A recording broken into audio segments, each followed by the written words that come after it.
Alright, welcome back. This is the final installment, well, there may be two videos of the Molly MacPack loadout.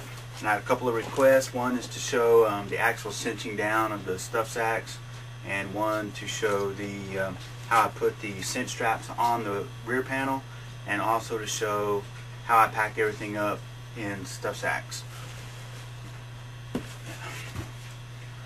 So first for the load. Sleeping bag goes on bottom, from the top to the bottom, from the bottom to the top is how we're going to load it. So the sleeping bag goes on bottom. Then we have the food bag with my kitchen in it. It's got my cook pot, and it's a dualist, micro dualist stove. Food, that'll go next. And then we have this stuff sack, which is my underquilt and my hammock and suspension. This is the underquilt I'm using. It's a Molly Mac Gear Insultex Universal. It's shoved down in there. It's not in the stuff sack in this one. It's just shoved down in there with a hammock on top. That goes next up on the column. Then our final piece goes on top like this. This is my clothes bag. It's got my winter clothes in it, extra pair of long johns, medium weight, lightweight, fleece jacket, a light fleece vest, a pillow, and it also has my toiletries kit is in here. So that's how it works. That's how it looks. You know, nothing in here is in stuff sacks. So you just have a stuff sack and you lash it on. And we're gonna lash it on right now. So get all this stuff out of here. So zooming in to look at the way I have the cinch straps on here. Pretty simple, really. If you really want to, get detailed at it, then it's, once you get one, it's pretty easy to figure out. But basically, on the P.A.L.S array here, it's on the backpack, this being the bottom. What you want to do is, there's two ways to do it. One is to simply just fish the cinch strap through like so, then you buck it, and that allows the cinch strap to move around freely. What I like to do though is, especially on my bottom cinch straps, which are dedicated to my sleeping bag, I don't want them to move around. I want them to be pretty rigid. So what you do is you just take your cinch strap and you make a bite like that. That's all it is. You push the bite through the webbing like so, and then you take one end of the strap, one side of the buckle, so here's the two sides of the buckles. You just take one, thread it back through the bite that you just formed, and cinch it down like that. And you can see it kind of makes a a lark's head or a munner's hitch looking thing there. But as you can see, it it doesn't slip once it's tightened down. This for something that's big and bulky is better, because you can have this the set length. You clip it in and then you just pull it down, and it just works better for great big bulky stuff. What happens a lot of times though is if you try to do this on something like a clothes sack that really compresses down into something really small, is this side's always going to be too long, so your buckle ends up over here and your load isn't completely tight yet. So I leave those loose, like I showed you the first way, so that I can adjust them. Especially if it's a clothing bag where the load varies, from the morning to the afternoon to the evening. I leave it loose so that I can pull this all the way down and pull it as tight as I need to. So that's the two ways. And of course, if you have a M.O.L.L.E pouch that has the M.O.L.E webbings on it, or the Molly Mac pouches that we're going to look at a little bit later that have the webbings on it, then of course they can just be threaded through like a regular M.O.L.L.E pouch. Easy cheesy. You can even use mouse clips, zip ties. There's all kinds of ways to do it. So you don't have to be dedicated to one system. And in the event of a failure, if you lose a strap or break a strap or something like that, you can always just use a piece of parachute cord to for a stand-in. At least get you out of the woods, literally and figuratively. So I'm going to run this one back up through here. I'm going to buckle it right quick. And I want to show you something else I've done.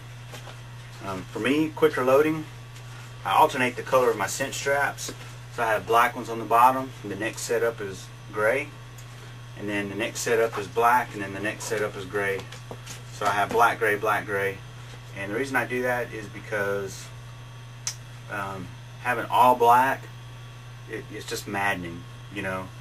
I like to be quick, and you know, that's why I like the side release buckles better than the cinch buckles or the ladder locks, because they're quicker. But if they're all black, then you're constantly hunting for the right end and the right buckle. So that's why I do it. If you have the chance, alternate your colors. Get black and gray, or green and black, or gray and black, or whatever. Just be quicker to index that way. Alright, so loading the M.O.L.L.E MacPack is no different than any other backpack. You want the heavy stuff low against your back, lighter stuff up top, or second tier loading. It needs to be the lighter tier stuff. You can see here I got these two 4-liter pouches. On my left side, on this side right here, when I'm wearing it, is my rain gear. On my right side is my tarp, JRB 10x11 tarp, best tarp in the world. I also have my tent stake bag in here. I have 10 groundhog stakes with it, as well as a couple extra hanks of Dynaglide, some parachute cord, some Mason's cord, and I also carry my headlight in this bag right here, because more often than not it's dark when I'm setting up. But this allows me to keep my tarp and separate from the rest of my load, so that you know, if it's raining when I set up or take down, I don't have to get the rest of my load wet to get my tarp out. I just pull it out of the bag, set the tarp up, set everything else up under the tarp. Okay, so first order of business is the sleeping bag, or whatever your heaviest item is. You know, when you have a big stuff sack like this, it's got a really long draw cord on it. Take the draw cord and lay it over the stuff sack like so, and then turn it to the bottom is what I do. You can just as easily stuff it in once you get it cinched down. Either way works fine. So all you do is set it about where you want it to go, pull the cinch part out, clip that side in, the same thing on this side, clip this side in, get it kind of centered, and then cinch it down like that. And you do that with everything.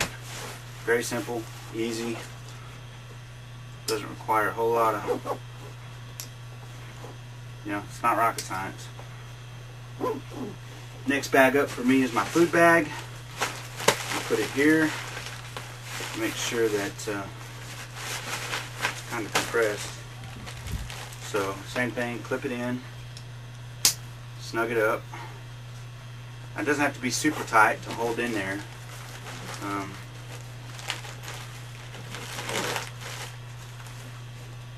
But on you know, like right here is where my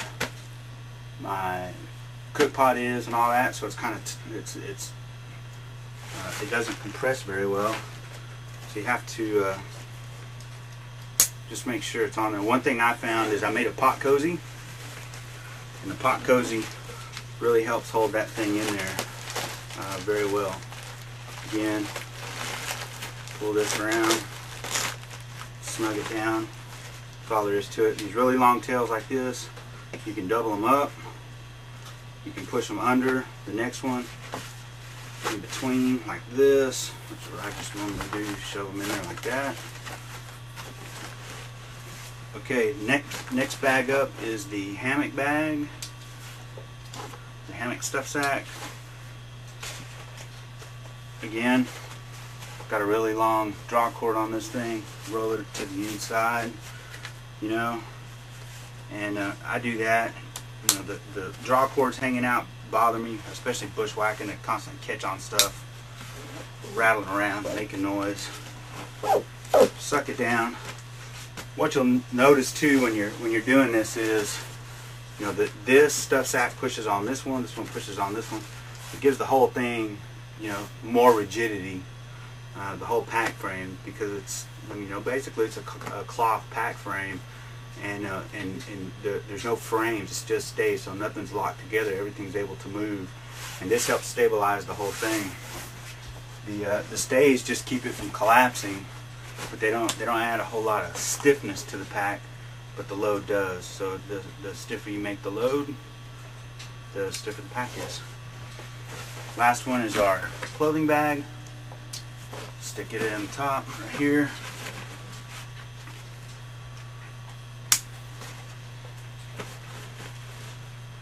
Okay. You can really compress clothing a lot. Really holds in there good. Like so. Take the webbing tails, shove them down in here like this. Right? And so now you know you've built your load. So we have clothing, hammock, food, sleeping bag,